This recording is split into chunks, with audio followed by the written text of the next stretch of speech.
Remember his number? 32. Today we got 32 days until the election.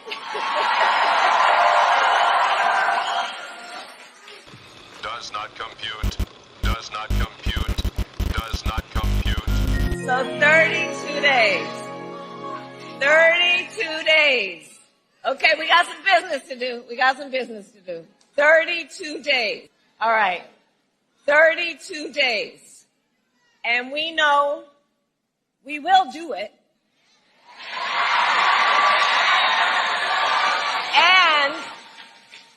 And this is going to be a very tight race until the very end.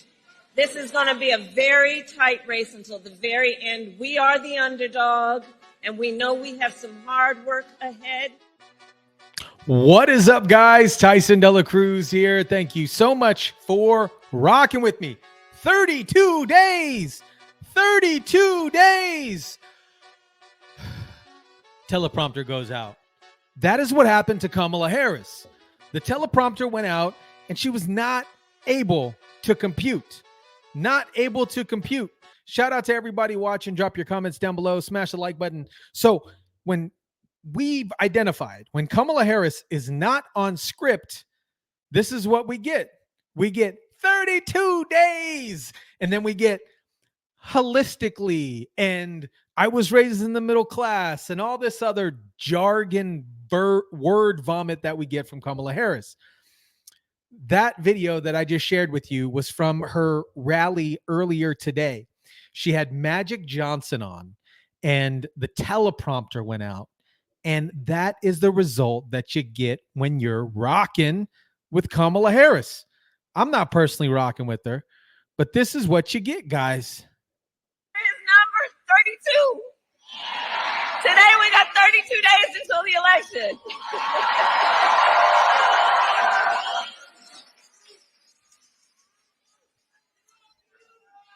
So Lost like a deer in headlights. Very similar to Tim Walsey when he was asked about China. This is not the type of leadership that we want in this country. We want an individual that's able to speak and articulate their words off of teleprompter. Great. What they're running right now is a show. It is a show. They're pandering to get votes, and it is not working. Earlier today, Biden did his first press briefing. Can you guys imagine that? Your first press briefing as president. What? And he threw Kamala Harris under the bus. Here's a little meme video that I want to share. Clearly, I am not Joe Biden. I'm in constant contact with her. She's aware we're singing from the same song sheet. She helped pass all the laws that are being employed now. She was a major player in everything we've done, including passage of legislation which we were told we could never pass. And so she's been, and her staff is interlocked with mine in terms of all the things we're doing. Clearly, I am not Joe Biden. Oh, she is trying so hard to distance herself from the Biden-Harris administration to create this new Harris and Walz campaign. But Joe Biden's like, sweetie, you helped me do all of this. And Joe Biden, he's a career politician, so he knows how to get back at people backhandedly to, just thanks for kicking me out kind of deal. Let's jump into what Jesse Waters had to say about Joe Biden and Kamala Harris.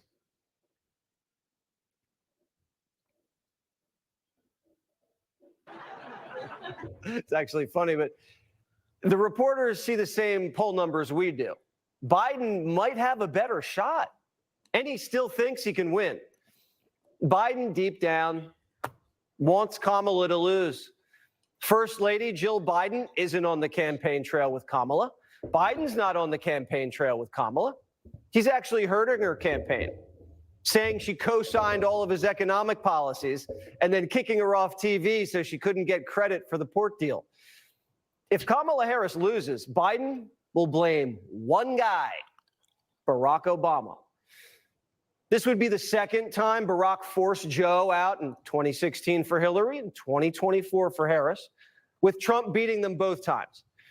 If Biden sees Kamala go down, he'll look at Barry and say, I told you so.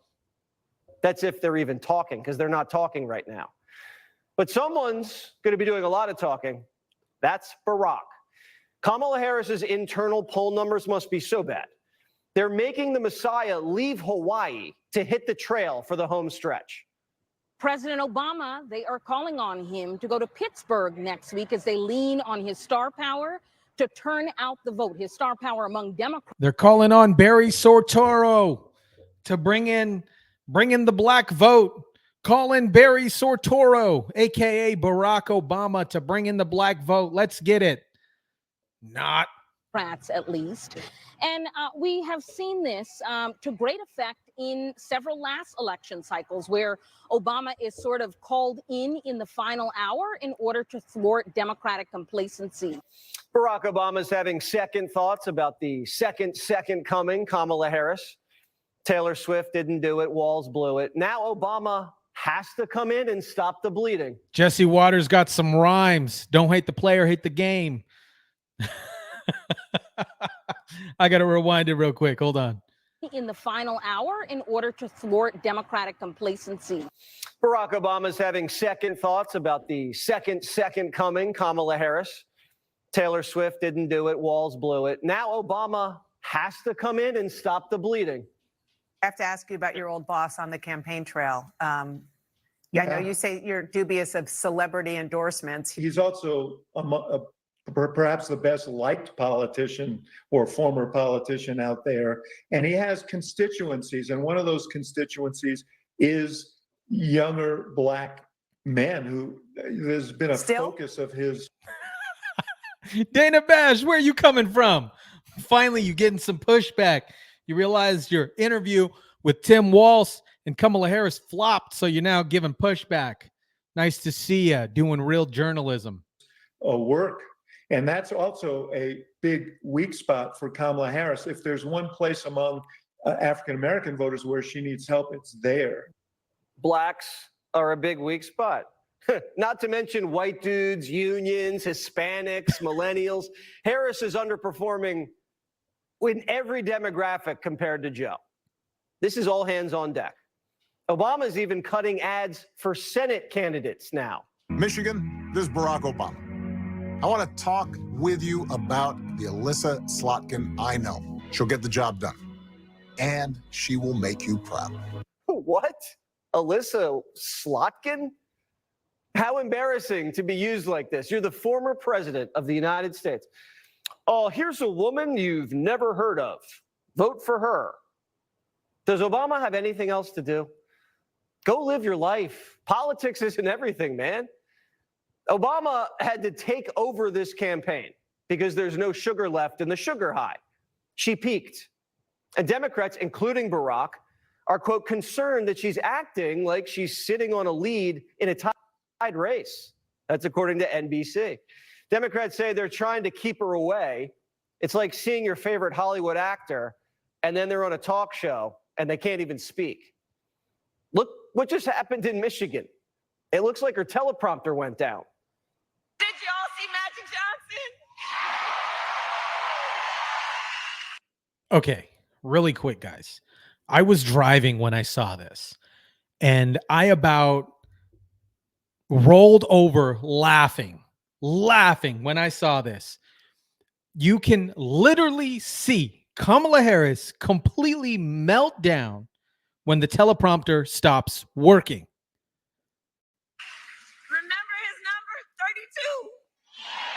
Today we got 32 days until the election.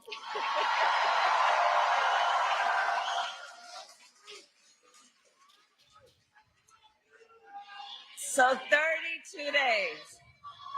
32 32 days. Okay, we got some business to do. We got some business to do. All right. 32 days. And we know we will do it. 32 days. Kamala went on a podcast with 2 NBA players, and they had to run every single topic by the campaign. We gave her a skeleton and outline of the direction the conversation wanted to go. And then literally we're making up questions right up until, we left in the car to go see her. Democrats are trying to script the Harris campaign like a movie. Obama's the director. And when the lights are on and the cameras are rolling, Biden just storms the stage like he's Will Smith. Barack thought he had the last laugh with the coup, but everyone knows nobody F's with a Biden. Former presidential candidate Vivek Ramaswamy joins me now. All right, so we got Kamala trying to take credit for the ports. Joe Biden just cuts her off, storms the briefing room. Barack's now coming in like a pitcher with 3 men on base. What is going on, Vivek? Yeah, so look, I've always said we're not running against an individual candidate, Jesse. We're up against a machine. But this machine, the wheels are starting to come off a little bit. And so I think that we're in the process of defeating a machine. But that's what it's going to take. And the way I look at this, Jesse, is that doesn't end on Election Day. For all intents and purposes, that starts on Election Day. That's not the finish line. That is the start line as far as I'm concerned. And so we need to get in and dismantle that machine. But these are the earliest signs that that machine is just starting to actually combust in front of us. What other signs are you picking up? Because we're seeing these unions snub Harris, snub like we've never seen before. Yeah. And we've seen just bad reviews of Walz. And now Barack is now being called in. I mean, he's doing ads for Senate candidates in Michigan. Come on. He's the former president. This guy's got a lot more to do than that. Well, I did take that as a bearish sign for Democrats because the one area that was the shining spot for them before was that Trump was overperforming a lot of these Republican Senate candidates that were behind in these states, from Michigan to Nevada to Wisconsin to others. But that being said, if Barack Obama's coming out for some of those Senate candidates right now, it suggests to me they're not nearly as confident as their previous puffery would suggest. Now, for our side, I don't want us to be complacent, Jesse. It's easy to fall into that trap as well. We've seen several times over what happens on the eve of these elections. This is around the time last time around that the Hunter Biden laptop story was suppressed. So I think we got to stay vigilant. We understand it's not an even playing field. We're not here to complain about it or to be complacent. But I do think that the signs can be optimistic, that if we keep our foot on the gas, focus on our own vision rather than even worrying about the shenanigans at the other side, that's how we're going to win this, not just in November, but to win and rebuild our country back. It does appear that Trump is more disciplined the last couple of weeks. He's very on message. He's been fantastic with the hurricane aftermath. I've never seen him perform like that. When Biden gets on the podium and he says, Kamala co-signed everything. She was responsible for everything in the last 4 years. I mean, the Kamala Harris campaign must be like, oh my God. That's like the one thing we're trying to get a little distance from. How's this going to play? So look, I do think there's a little bit of spite in there. I don't think that everybody's playing for the same team. In American politics, and especially we're now seeing it now on the Democratic side, people are also in it for themselves. And so I do think Biden has a little bit of a sore spot here. They're throwing salt on that wound. And he's eager to say that, you know what, you guys have screwed me over before. Well, when this goes south, then I'm at least going to be able to say that I could have won this election instead of Kamala. So I think there's an element of that in Joe and certainly, almost certainly in Jill Biden. And if you were in their shoes, maybe you'd feel the same way, right? It's a reasonable reaction to have.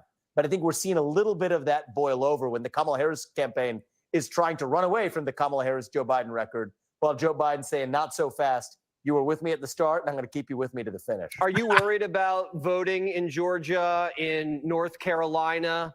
I mean, these people's lives have been turned upside down. That's the most important thing. But, it's like an act of God.